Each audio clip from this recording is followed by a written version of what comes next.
কিসের অহংকার করো, কিসের বাহাদুরি করো? আমি আল্লাহ রাব্বুল আলামিন, রিকশাওয়ালা বলেন, বাড়িওয়ালা বলেন, দিন মজুর বলেন, সুইপার বলেন, সকল মানুষকে আমি আল্লাহ একই মাটি দিয়া সৃষ্টি করেছি। বলেন আল্লাহু আকবার। আমার আগের আলোচক হুজুরে বলতেছিলেন এই মহল্লার মধ্যে আজকেরও নাকি দুইজন ব্যক্তি জমিন ছেড়ে চলে গেছে, ঠিক কিনা? মুহতারাম হাজরিন, কবরবাসীদের রোহে মাগফিরাতের জন্য মাহফিল আয়োজন করা হয়েছে। আল্লাহর কোরআন সাক্ষী দিয়া বলি, আজকে আপনাদের নারায়ণগঞ্জের মধ্যে সবচাইতে বড় শপিং মল থেকে সবচাইতে উন্নত মানের শাড়িটা আপনার মাকে দিলেও যুবক ভাই, তোমার মা যেমন খুশি হয়ে যাইতো, আজকে দুনিয়া ছেড়ে কবরের বাসিন্দা হয়ে গেছে। এমন একটা সময় ছিল তোমার মা জমিনে বেঁচে ছিল, কিন্তু তোমার টাকা ছিল না, বাড়ি ছিল না, গাড়ি ছিল না। আজ তোমার মা দুনিয়ায় নাই, বাড়ি গাড়ি টাকা পয়সার অভাব নাই। এমন সন্তান আপনাদের মহল্লায় আছে না নাই? ও যুবক বন্ধু, ও মা হারানো সন্তান, চলে আসো, তাফসীর মাহফিলে বসে যাও, চুপচাপ করে আলোচনাটা শোনো, চোখের পানি নিয়ে আখিরি মোনাজাতে বলো, আল্লাহ রব্বির হামহুমা কামা রব্বায়ানি সগীরা।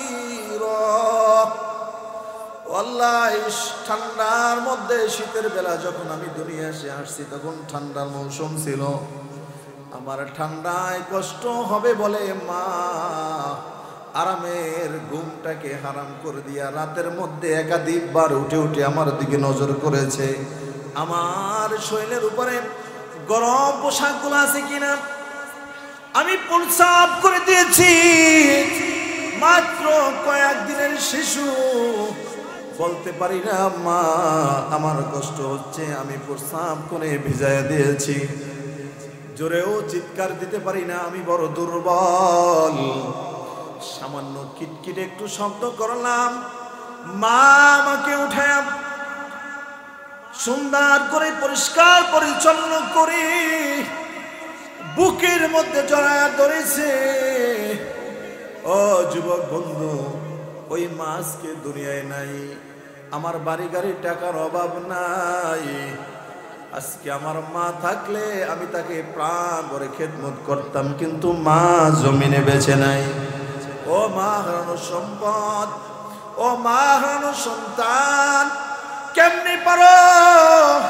ওই মা তোমাকে একটি বারের জন্য কখনো ভুলে যায় নাই। আজকে 1 বছর, 2 বছর, 5 বছর, 7 বছর হয়ে যায়, তুমি মায়ের খোঁজ খবর নিতে পারো না। মায়ের জন্য একটু চোখের পানি নিয়া কান্নাকাটি করে আল্লাহর কাছে তার জন্য দোয়া করার সুযোগ তোমার হয় না। তুমি এত ব্যস্ত, সকাল থেকে সন্ধ্যা, সন্ধ্যা থেকে রাত্র গভীর পর্যন্ত ব্যস্ত। ব্যস্ততায় তোমার জীবন পার হয়ে যায়। একবার চিন্তা করে দেখো, আমি যখন ওই ছোট্ট অবস্থায়, আমি যখন খাতা বিছায়া ঘুমায়াছিলাম, যখন হঠাৎ করে প্রস্রাব করে দিয়েছি ঠান্ডার মধ্যে, আমার মা যদি তখন মনে করতো আমি এখন ব্যস্ত, আমি এখন মধুর ঘুমের মধ্যে আছি, তোমার ঠান্ডা লাগতো, টাইফার হইতো, হয়তো কি হইতো না? ওই সময় মা তোমার দিকে তাকায় নাই। দুনিয়ায় আসলাম মাত্র কয়েক সপ্তাহ হয়ে গেছে, কয়েক মাস চলতেছে। মা সারাদিন ধরে সংসারের কাজে ব্যস্ত, খানা খাইতে খাইতে 3টা, 3:30 বার হয়ে গেছে। ক্ষুধার্ত অবস্থায় মা প্লেটে হাত বাড়াইছে, কয়েকটা লোকমা খাবার মুখে তুলে দিয়েছে। এমন সময় তাকায় দেখে আপনি আমি ছোট্ট অবস্থায় কয়েক মাসের শিশু, আমি বাথরুম করে দিয়েছি। মা খানার প্লেটটা রেখে আগে আপনাকে আমাকে সুন্দর মতন পরিষ্কার পরিচ্ছন্ন করে বুকের মধ্যে তুলে এরপর পরে মা আমার খানার লোকমা মুখে দিয়েছে, ঠিক কিনা বলেন? আজকে ওই মায়ের সন্তান মায়ের জন্য চোখের পানি নিয়ে এক ফোঁটা দোয়া করার সুযোগ তার হয় না, ঠিক কিনা বলেন? ও সন্তানের জন্য আল্লাহ তাআলা বলেন, মিনহা খলাকনাকুম ওয়া ফিহা নুঈদুকুম ওয়া মিনহা নুখরিজুকুম তারাতান উখরা। কিসের বাহাদুরি দেখাও, কিসের জমিদারি দেখাও, কিসের টাকার বাহাদুরি দেখাও? আমি আল্লাহ মাটি থেকে তোমাকে সৃষ্টি করেছি, আমি আল্লাহ আবার তোমাকে মাটির মধ্যে নিয়ে যাব। শুধু এখানেই শেষ নয়, বরং তো তোমার 60 বছর 70 বছর 80 বছর হায়াতের গোটা জিন্দেগির হিসাব আমি আল্লাহ রব্বুল আলামিন যারা অনুপরিমাণ হিসাবে আমি আল্লাহ তোমার থেকে তুলে নিব। এই জন্য আমরা এখনো যারা বাইরে ঘোরাফেরা করছি, আল্লাহ রব্বুল আলামিন সময়ের গুরুত্ব বোঝানোর জন্য সূরা আসরের কসম খাওয়ার পরে আল্লাহ রব্বুল আলামিন আপনাকে আমাকে আবার আরেকটু মেসেজ দিয়ে বলে, আপনাদের এই নারায়ণগঞ্জের মধ্যে যমজ শিশু জন্মগ্রহণ করে কি করে না? আমাদের মাহফিলের সভাপতি আজকে মুফতি সাহেব হুজুর আছেন, আলোচনা করতে সুবিধা হবে ইনশাআল্লাহ। ধরেন এক মায়ের 2টা যমজ সন্তান দুনিয়ায় আসছে। প্রথম সন্তানটা পরিপূর্ণ অঙ্গ বিঙ্গং সব কিছু তার ঠিক আছে, চাঁদের মতন ফুটফুটে চেহারা, অতি মিষ্টি চেহারা, তার দিকে তাকাইলে মনে হয় তাকেই থাকি, এমন সন্তান জমিনে আছে না নাই? কিন্তু ওই সন্তানটা মৃত্যু অবস্থায় দুনিয়ায় আসছে। কি অবস্থায় বলেন? মৃত্যু অবস্থায় আসছে। তার ব্যাপারে মাসালা হলো, তাকে শুধুমাত্র দাফন দিয়ে দিলে তার পিতামাতার হাকিকত হক আদায় হয়ে যাবে, প্রতিবেশীর দায়িত্ব সম্পূর্ণ হয়ে যাবে। ওই মায়ের পেট থেকে কয়েক মিনিটের ব্যবধানে আরেকটা সন্তান আসছে। ধরেন ওই সন্তানটা 2টা হাতের একটা হাত নাই, 2টা পায়ের একটা পায়ের অর্ধেক আছে আর অর্ধেক নাই, 1.5 পা নিয়ে জমিনে আসছে। আয়াতে কারিমায় আল্লাহ রাব্বুল আলামিন বলেন, ওয়ালা তাহিনু ওয়ালা তাহজানু ওয়া আনতুমুল আ'লাউনা ইন কুনতুম মুমিনিন। চিল্লায় বলেন আল্লাহু আকবার। আপনারা আয়াতের কারিমা তেলাওয়াত শুনে অনেকে বুঝে ফেলছেন এই আয়াত আল্লাহ তাআলা কি বলছেন, কি আমাদের কি বুঝাইতে চাইছেন? আল্লাহ রাব্বুল আলামিন বুঝাইতে চাইছেন, এই দুনিয়ার মধ্যে এই হায়াতের সময়টা যদি আমরা পাওয়ার পরে এটাকে পুঁজি বানায়া আমরা যদি মুমিন হতে পারি, দুনিয়া বলেন, আখিরাতে বলেন, কবরের জগৎ বলেন, কোন জগতে আপনার কোনো কি নাই, ভয় নাই, কোনো টেনশন নাই, কোনো চিন্তা নাই। বলেন আল্লাহু আকবার।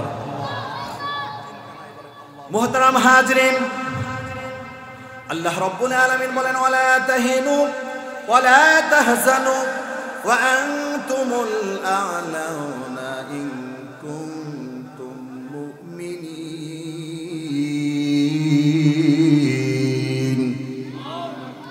তোমার কোনো ভয় নাই, তোমার কোনো চিন্তা নাই, যদি জমিনের মধ্যে তুমি মুমিন হয়ে যাইতে পারো। বলেন আল্লাহু আকবার। কবরের জগতে তোমার কোনো ভয় নাই, ভয় নাই। দুনিয়ার মানুষ তোমাকে মাটির মধ্যে রাখবে, বাঁশ দেওয়ার পরে, বাঁশের চাটাই দেওয়ার পরে মাটি দিতে শুরু করবে, কবরটা আস্তে আস্তে আস্তে আস্তে অন্ধকার হওয়া শুরু করবে। দুনিয়ার মানুষ দেখবে তোমার কবরটা শেষ মাটিটা দেওয়ার পরে অন্ধকারে আচ্ছন্নিত হয়ে গেছে, কিন্তু আমি আল্লাহ ওয়াদা দিলাম, তোমার কবরটা যদি তুমি দুনিয়ার মধ্যে মুমিন হয়ে যাইতে পারো, আমি আল্লাহ সাথে সাথে আমি আল্লাহ তোমার কবরটা নূরে নূরান্বিত করিয়া দেব। বলেন আল্লাহু আকবার। তুমি যদি মুমিন হয়ে কবরে যাইতে পারো, দুনিয়ার মানুষ তোমাকে 3.5 হাত একটা গর্তের মধ্যে রাখবে, কিন্তু রব্বি কারীম তোমার চোখের দৃষ্টি যত দূর পর্যন্ত যাবে তত দূর পর্যন্ত আল্লাহ রাব্বুল আলামিন প্রশস্ত করে দেবে। বলেন আল্লাহু আকবার। কিন্তু শর্ত কি? মুমিন হতে হবে। শর্ত কি বলেন? মুমিন হতে হবে। তাই রব্বি কারীম 18 নম্বর পারা সূরা আল মুমিনুনের মধ্যে আল্লাহ রাব্বুল আলামিন মুমিনদের কিছু গুনাহ বলি, মুমিনদের কিছু বৈশিষ্ট্য আল্লাহ রাব্বুল আলামিন উল্লেখ করেছেন। বলেন আলহামদুলিল্লাহ। আমরা আল্লাহ তাআলার পবিত্র কালামে হাকিম থেকে 4 নম্বর পারা 6 নম্বর সাফা সূরাতুল আল ইমরান 138 নম্বর আয়াত থেকে আমরা বুঝতে পারলাম আল্লাহ রাব্বুল আলামিন ওয়াদা করলেন, যদি তোমরা মুমিন হতে পারো আমি আল্লাহ দুনিয়া আখিরাত তোমাদের জন্য আমি আল্লাহ উজাড় করে দিব। তোমাদের কোনো ভয় থাকবে না, তোমাদের কোনো চিন্তা থাকবে না, তোমাদের কোনো টেনশন হবে না। এবার মুমিন আমি কিভাবে হব, মুমিন কিভাবে হতে পারবো, এই সম্পর্কে আল্লাহ রাব্বুল আলামিন আবার পবিত্র কালামে হাকিমের 18তম পারা, কত নম্বর পারা বলেন? 18তম পারা 23 নং সূরা আল্লাহ তাআলা সূরাতুল মুমিনের মধ্যে বলেন, قد أفلح المؤمنون।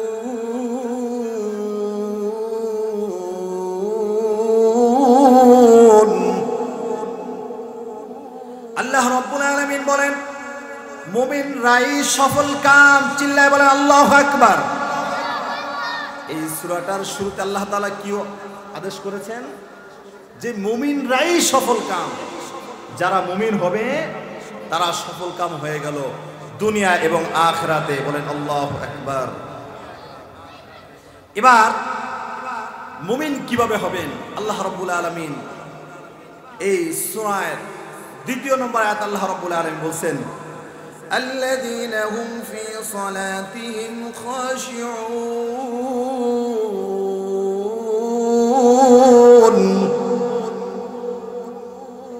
আল্লাহ রাব্বুল আলামিন বলেন তারা সফল কাম হয়ে যাবে যারা তাদের নিজেদের নামাজকে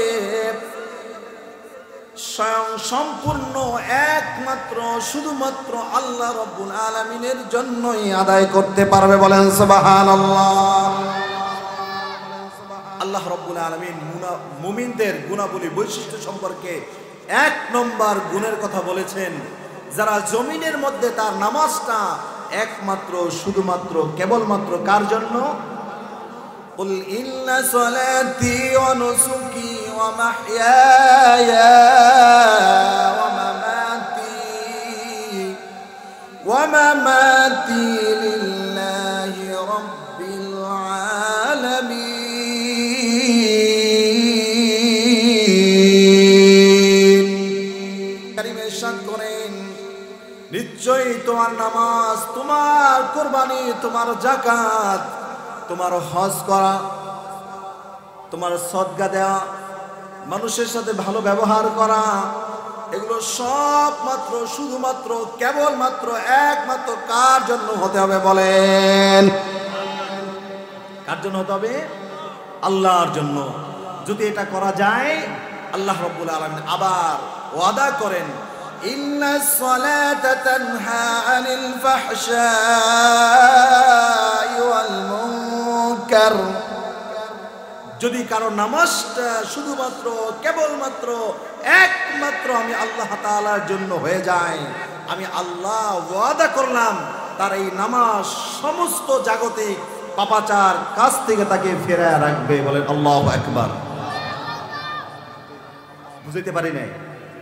আপনার নামাজটা যদি আল্লাহ তাআলার জন্য হয়, নামাজটা যদি যথাযথভাবে হয়, নামাজটা যেভাবে রাসূল আকরাম সাহাবায়ে কেরামদেরকে শিখিয়েছেন, সাহাবায়ে কেরাম আবার তাবে তাবিঈনদেরকে শিখাইছেন, তাবে তাবিঈন আইমে মুজতাহিদিনদেরকে শিখাইছেন, তারা পীর মাশায়েখ থেকে শুরু করে উস্তাদ থেকে শুরু করে আপনার নামাজটি পর্যন্ত হাতে কলমে সুন্দরভাবে পুঙ্খানুপুঙ্খানুভাবে দেখাইছে, আর আপনি সেভাবে শিখছেন, আর সেভাবেই আপনি নামাজে দাঁড়াইছেন।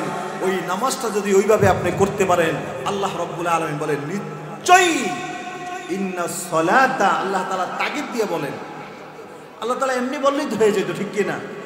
কিন্তু তারপর আল্লাহ তাআলা আবার তাগিদ দিয়ে বলতেছেন নিশ্চয়ই এই সমস্ত নামাজের নামাজ জাগতিক সমস্ত পাপাচার থেকে তাকে ফেরায়া রাখবে। বলেন আল্লাহু আকবার। এখন বলতে পারেন নামাজও পড়ে, চুরিও করে, নামাজও পড়ে, অন্যের হক নষ্টও করে, নামাজও পড়ে, প্রথম সারিতে আমরা দেখি তাসবিহ অনেক লম্বা আছে, কিন্তু মিথ্যা কথা বলে, মানুষকে কষ্ট দেয়। বুঝতে হবে তার নামাজ ওই নামাজ হয় নাই যেই নামাজ আল্লাহ সূরা মুমিনে চাইছেন, ঠিক কিনা? বুঝাইতে পারি নাই? আজকে আলহামদুলিল্লাহ অনেক ভালো লাগছে, আপনাদের মহল্লার মসজিদের ইমাম সাহেব উনিও আমার মতন এক জায়গায় ওয়াজে গেছেন। এশার নামাজে আমরা শুধুমাত্র 2 জন মুসাফির, আটটা সব মুকিম। তো নামাজ পড়াবার মতন ওই রকম কাউকে পাওয়া গেল না, একজনকে পাওয়া গেল। উনি আসলো, আয়েশা বলতেছে হুজুর আমি কিন্তু মাদ্রাসায় পড়ুয়া না, হয়তো যথাযথভাবে হবে না। তবে বললাম তাহলে কি করা যায়, যেহেতু আমি মুসাফির, এখন বা চাঁদপুর যাব, আমার কিন্তু আমি 2 রেকাত পড়াতে পারবো, বাকি 2 রেকাত সালাম ফিরাবার পর আপনাদের মতো নিজ দায়িত্বে পড়তে হবে। কথা বলার পর নামাজে দাঁড়াইলাম, সালাম ফিরাবার পর দেখলাম আলহামদুলিল্লাহ ডানে বামে কোনো আওয়াজ ছাড়া সুন্দরভাবে বাকি 2 রেকাত নামাজ তারা আদায় করে নিয়েছে, বলে আলহামদুলিল্লাহ। তাহলে বোঝা গেল দ্বীন ইসলামের জ্ঞান তাদের মধ্যে আছে, নামাজ এর ধারণা তাদের ভিতরে আছে। কিন্তু অনেক সময় দেখা যায় নামাজ কিভাবে পড়বে, কসরের নামাজ কাকে কখন কসর হয়, কসরের নামাজ কিভাবে পড়তে হয়, এই ব্যাপার তার কোনো এলেমই নাই, আছে না নাই? মুহতারাম হাজরিন, আজকের তাফসীর মাহফিল থেকে আপনাদেরকে 1 নম্বর মেসেজ দিব, যেই নামাজ, যেই ইবাদতগুলো ফরজ, ওই ইবাদতের জ্ঞানগুলো অর্জন করাও ফরজ। কথা বুঝতে পারি নাই? নামাজে আহকাম আরকান কয় ফরজ? মাশাআল্লাহ 2 জনে বলছেন, স্টেজে একজন, বাহির থেকে একজন, সবাই বলেন কয় ফরজ? নামাজ ভঙ্গের কারণ কতটা? হ্যাঁ 7, জি 19টি। নামাজ ভঙ্গের কারণ কয়টি? আবার বলেন 19টি। এই 19টি কারণে নামাজ ভেঙে যায়। নামাজের ওয়াজিব কতটি? 14টি। একজন বলছে, মনে হয় মক্তবের ছাত্র। নামাজের ওয়াজিব কতটি? 14টি। বাবাজি আপনি 70 বছর পর্যন্ত নামাজ পড়েন, কষ্ট নেবেন না, আমি কিন্তু আপনাদেরকে মেসেজ দেওয়ার জন্য আসছি। এই 70 বছর হয়ে গেছে, এখন পর্যন্ত আপনি নামাজের ওয়াজিব কয়টা জানলেন না। ধরেন নামাজে যখন জামাতে পড়েন তো পার পেয়ে গেলেন, জামাত ছাড়া আপনার সুন্নাত, বিতের অথবা অন্য নফল নামাজগুলো পড়তে হয়। এই নামাজের মধ্যে আপনার একটা ওয়াজিব ছুটে গেছে, অনিচ্ছাকৃতভাবে যদি ওয়াজিব ছুটে যায়, সিজদায়ে সাহু দিলে নামাজ হয়ে যায়। কিন্তু যদি সিজদায়ে সাহু না দেওয়া হয়, তার নামাজ হয় কি হয় না? বাতিল হয়ে যায়। কিন্তু আপনার ওয়াজিব 14টার একটাও আপনার মুখস্থ নাই, বরঞ্চ ধমক দেয় হুজুর 80 বছর বয়স আমার, 80 বছরের মধ্যে কোনোদিন সিজদায়ে সাহু দেওয়া লাগে নাই। আপনি আমাদের মহল্লার মসজিদে ইমাম, 3 বছর 33 বার এখন পর্যন্ত আপনার নামাজে সাহু দেওয়া লাগছে, আছে না নাই? ওই মুরব্বী বাবাজিকে যদি বলারও হয়, জিজ্ঞাসা করা হয় আদবের সাথে, বাবাজি বলেন তো নামাজের ওয়াজিব কয়টি? হা করে তাকায় থাকবে, ফার্স্ট ডিভিশনে গোল্ডেন প্লাস নিয়ে ফেল করবে, আছে না নাই? এই জন্য এই ইলমগুলো অর্জন করা আপনার আমার জন্য ফরজ। মুহতারাম হাজিরিন, চক্ষু বন্ধ হয়ে যাওয়ার পরে যখন আমরা কবরে চলে যাব, রব্বি কারীম যে প্রশ্নগুলো করবে এর মধ্যে এটাও আছে না নাই? এই জন্য আল্লাহ রাব্বুল আলামিন বলেন, الذين هم في صلاتهم خاشعون। 1 নম্বর বৈশিষ্ট্য, 1 নম্বর গুণ হলো যারা মুমিন মুত্তাকি হবে তাদের নামাজের ব্যাপারে তারা সচেতন হইবে, ঠিক কিনা বলেন? ভালো যারা ছাত্র আছে, এই ছাত্র পরীক্ষা দিতে গেলে পরীক্ষা দিয়ে এসে বলে দিতে পারে আমি 100-র মধ্যে 80 পাবো, 70 পাবো, অথবা আমি ফেল করবো, আছে না নাই? আর সারা জীবন এদিক সেদিক ঘোরাফেরা করছে, পরীক্ষার সময় 2-1টা দিন মাত্র ভয় দেখে কোনোভাবে প্রস্তুতি নিয়ে হলে গেছে, কি লেখছে নিজেও জানে না, জানা নাই। তাকে যদি প্রশ্ন করা হয় সে বলবে পাস করতেও পারি, ফেলও আসতে পারে, ঠিক কিনা বলেন? এর জন্য আল্লাহ রাব্বুল আলামিন বলেন, আপনি যে নামাজটা পড়তেছেন এই নামাজটা কত পার্সেন্ট কাউন্ট হচ্ছে, কত পার্সেন্ট আল্লাহ তাআলা আজিমে যাচ্ছে, এইটার নির্ণয় আপনাকে নিজেকে করতে হবে। প্রশ্ন করতে পারেন হুজুর এটা কিভাবে করব? নামাজ ভঙ্গের 19টি কারণ, 1 নম্বর হলো নামাজে অশুদ্ধ পড়া। আপনার পড়া শুদ্ধ না অশুদ্ধ আপনিই ভালো জানেন, ঠিক কিনা বলেন? এইখানে অনেককে পাওয়া যাবে হয়তোবা জীবনে কাগজ বোঝে না, জমিন জমার কাগজপাতির ধারণা নাই। আমাদের গ্রামে একজন আছে, নিজেরটা যেই মহল্লায়, এই যে ধান খাতের জমিগুলোকে আপনাদের দেশে কি বলা হয়? ধান খাতের জমিন, হ্যাঁ? আচ্ছা, এই ধান খাতের জমিনের মধ্যে একটা জমিন তার, ওই জামান জমিটা কত দাগে কত ক্ষেত্রে নেই, ওইটা তো তার মস্ত আছে আছে, তার চতুর্কুলে কি কি আছে, ওই মাঠের মধ্যে কার কার জমি আছে, কত শতাংশ জমি আছে, ওইটা ওনার মস্ত আছে। কিন্তু একদিন আমি ওনাকে আশ্চর্য হয়ে এগুলো চার দোকানে বলতেছিল, অন্য একদিন একাকিত্বভাবে যাই বললাম, কাকা সূরা ফাতিহা একটু বলেন তো, আলহামদুলিল্লাহ রাব্বিল আলামিন এখানে কোনটায় কলিফ টানাছেন, হা করে তাকায় আছে। যার মগজের মধ্যে এত বড় হিসাবটা সংগ্রহণ করার সুযোগ হয়েছে, কিন্তু সূরা ফাতিহা আলহামদুলিল্লাহ রাব্বিল আলামিন শুরু থেকে শেষ পর্যন্ত কয় জায়গা কত আলিফ টান আছে এইটা তার জানা নাই। আছে না নাই? আমার এক মুসল্লি প্রথম দিকে যখন আমি আসলাম ওখানে আইসা বলতেছে, হুজুরের সূরা ফাতিহা হয় না। কেন হয় না? আলহামদুলিল্লাহ রাব্বিল আলামিন শেষে জেরের বাবা জমালাইয়া, এটা কি মদের হরফ, এক আলিফ টান হবে, হুজুরে টান দিয়ে হয় 3 আলিফ। আলহামদুলিল্লাহ রাব্বিল আলামিন আর রহমানির রহিম মালিক ইয়াউমিদ্দিন। আপনাদের ইমাম সাহেব এরকম পড়ে কি পড়ে না? এখন ওই মুসল্লি বলতেছে হুজুর এক আলিফ টানে 3 আলিফ দিতেছে, হুজুরের নামাজ, হুজুরের তেলাওয়াতে ভুল আছে। আচ্ছা এখন বলেন, মধ্যে আরজি সম্পর্কে তার ধারণাই নাই, মধ্যে হবে বামে হবে অক্ষ হইলে মধ্যে আরজি এক আলিফ টানটা 3 আলিফ টানে পরিণত হয়ে যায়, এই জ্ঞানটাই তার মধ্যে কি নাই? নাই। অত সেই ইমাম খতিবের ভুল ধরে বসে আছে। এমন মুসল্লি আমাদের সমাজে আছে না নাই? মুহতারাম হাজিরের জন্য আল্লাহ রাব্বুল আলামিন বলেন, ওই সমস্ত নামাজি তাদের নামাজের ব্যাপারে তারা কি থাকবে? গ্যারান্টি থাকবে, আমি নামাজটা পড়তেছি আল্লাহ কবুল করবে। নামাজের মধ্যে 1 থেকে শুরু করে 100% এরকম কাউন্ট করা আছে। কারো 1% কবুল হবে, কারো 2%, কারো 10%, কারো 90%, আর কারো নামাজ কবুলই হবে না।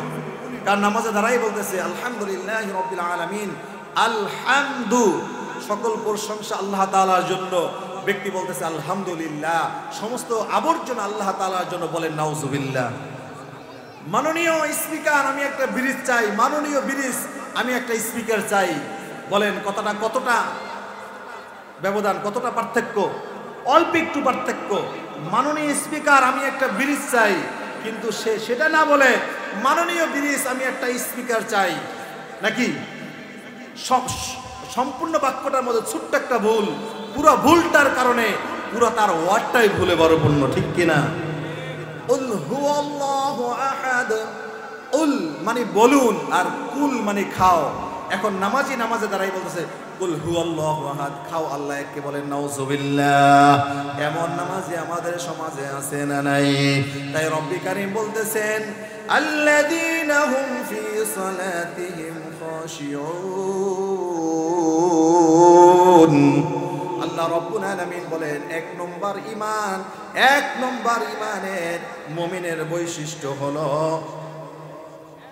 আলহামদুলিল্লাহ, বৈশিষ্ট্য হলো তারা তাদের নামাজের ব্যাপারে যথাযথভাবে খেয়াল করবে, যথাযথভাবে তারা নামাজে দাঁড়াবে। বলেন আল্লাহু আকবার।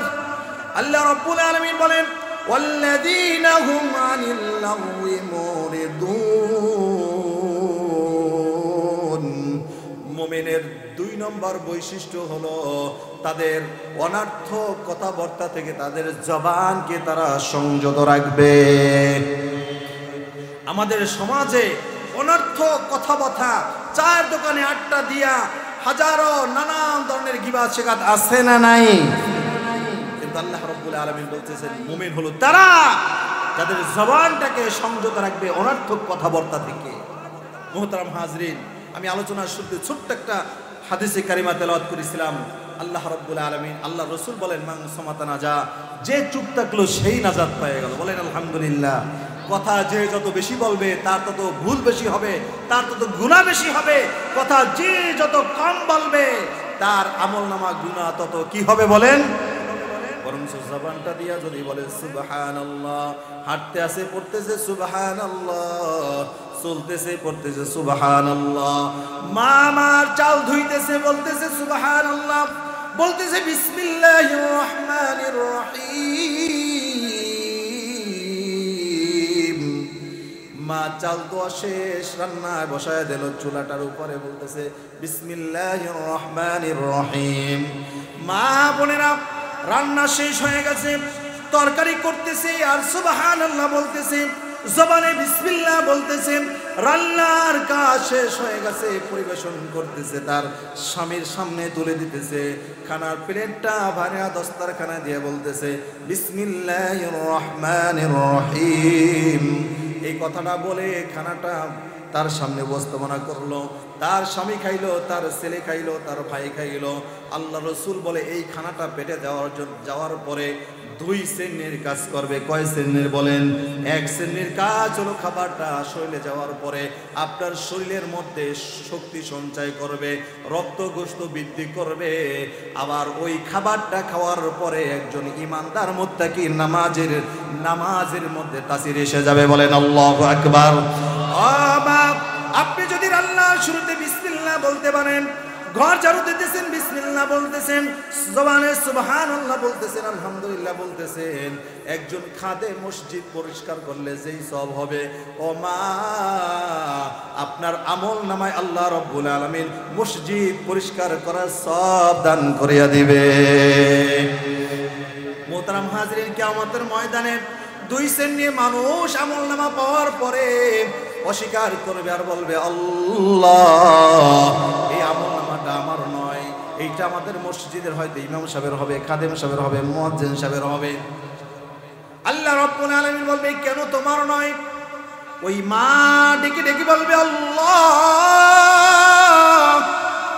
আমাকে আপনি মহিলা বানাইছেন, আমার কোনোদিন সৌভাগ্য হয় নাই মসজিদ পরিষ্কার করার জন্য, কিন্তু আমার আমল নামায় তাকায় দেখেন কত হাজার লক্ষ বার মসজিদ ঝাড়ু দেওয়ার পরিষ্কার করার সব জমা হয়ে গেছে। আল্লাহ রাব্বুল আলামিন বলবেন ওই যে টাকা থেকে তোমার ছেলের বয়সী, তোমার নাতির বয়সী একজন আলোচক এসে আলোচনা করে গেছে, তুমি মহিলা প্যান্ডেল থেকে বাসার মধ্যে বসে কানটা লাগায় শুনেছো, ওই দিনকা থেকে ঘর ঝাড়ু দেওয়ার সময়, বিছানা ঝাড়া দেওয়ার সময় বিসমিল্লাহ বলছো, জবানে সুবহানাল্লাহ বলছো, ওই দিনকা থেকে শুরু করে যতদিন পর্যন্ত আমলটা করেছো, আমি আল্লাহ রাব্বুল আলামিন প্রতিটা দিন প্রতিটা ঝাড়ু দেওয়ার পরিষ্কার করার সময় যদিও তুমি তোমার ঘর পরিষ্কার করেছো, আমি আল্লাহ আমলটা করার কারণে আমার ঘর পরিষ্কার করার সব তোমার আমল নামায় দান করে দিয়েছি। বলেন আল্লাহু আকবার। আর এক মা আর এক বোন আমার চিৎকার দিয়ে বলবে আল্লাহ এই আমল নামা আমার নয়, এটা আমার মহল্লার সবচেয়ে বেহায়া অসভ্য মহিলার আমল নামা, কেন তোমার আমল নামা নয়? তখন বলবে আল্লাহ তাকায় দেখেন আমার আমল নামায় পুরা সকল করের গীবাতগারের গুনায় ভরপুর হয়ে আছে, আমি তো এত কথা মানুষের কাছে বলতাম না, আমি তো এত সকল করি নাই।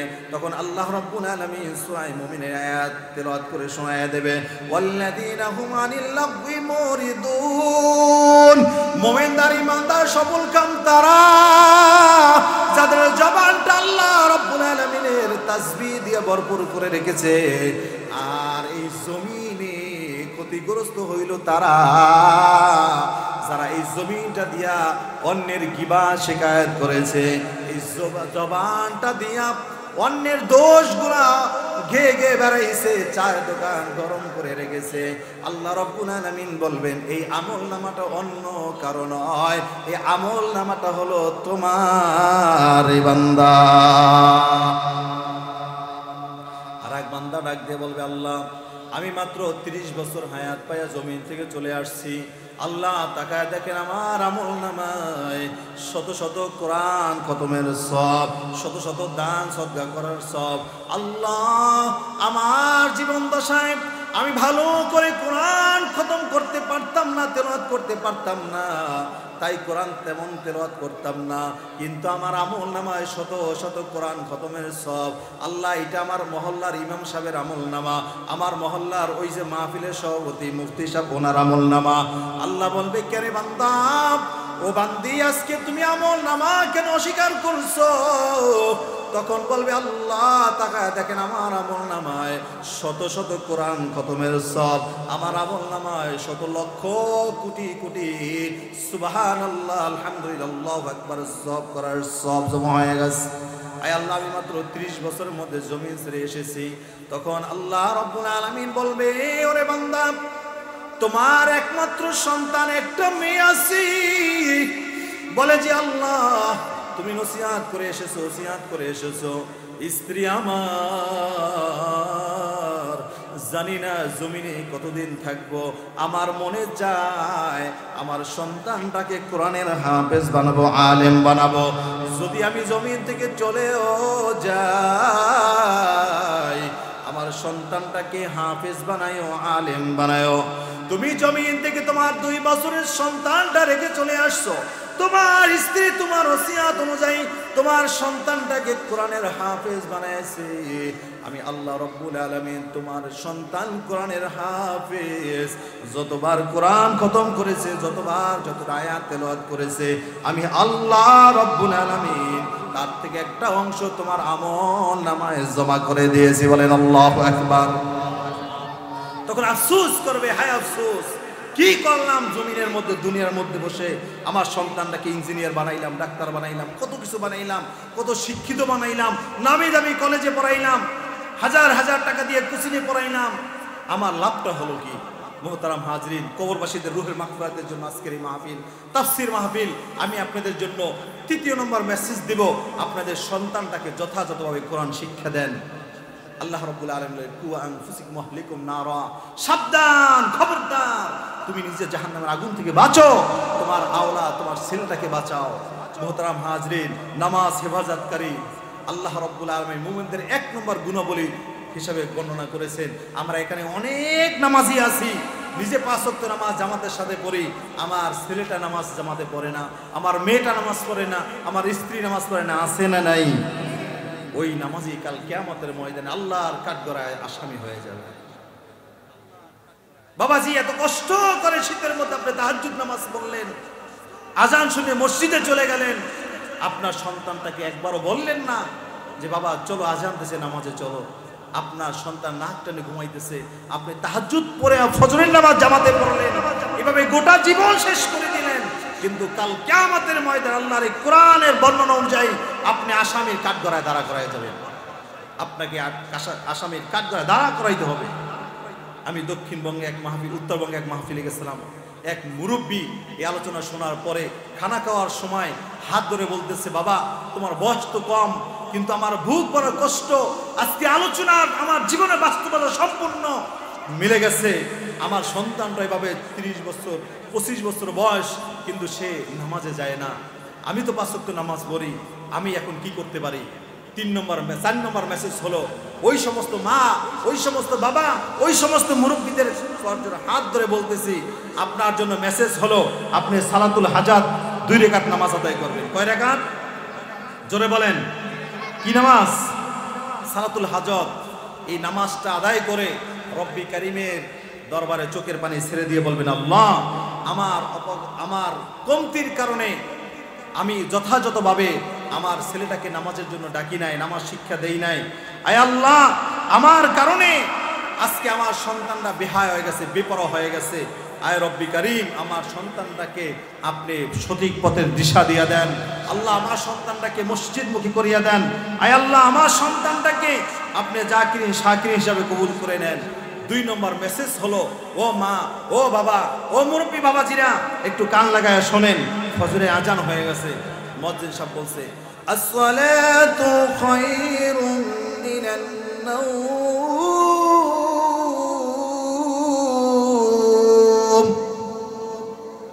আপনি ঘুম থেকে উঠলেন, নামাজে যাবেন, এমন সময় আপনার দাড়ি পেকে গেছে, অথবা পাক আসছে, অথবা আপনি নওজোয়ানের মতনই আছেন, কিন্তু আপনি সন্তানের বাবা, ছেলের বাবা, মেয়ের বাবা, আপনি আপনার এই হাতটা দিয়া সন্তানের হাতটা দিয়ে ধরেন আর বলেন, বাবাজি কালকে তাফসীর মাহফিলে বলছে তোমার কারণে কাল কিয়ামতের ময়দানে আল্লাহর কাঠগড়ায় আমাকে দাঁড়াতে হবে।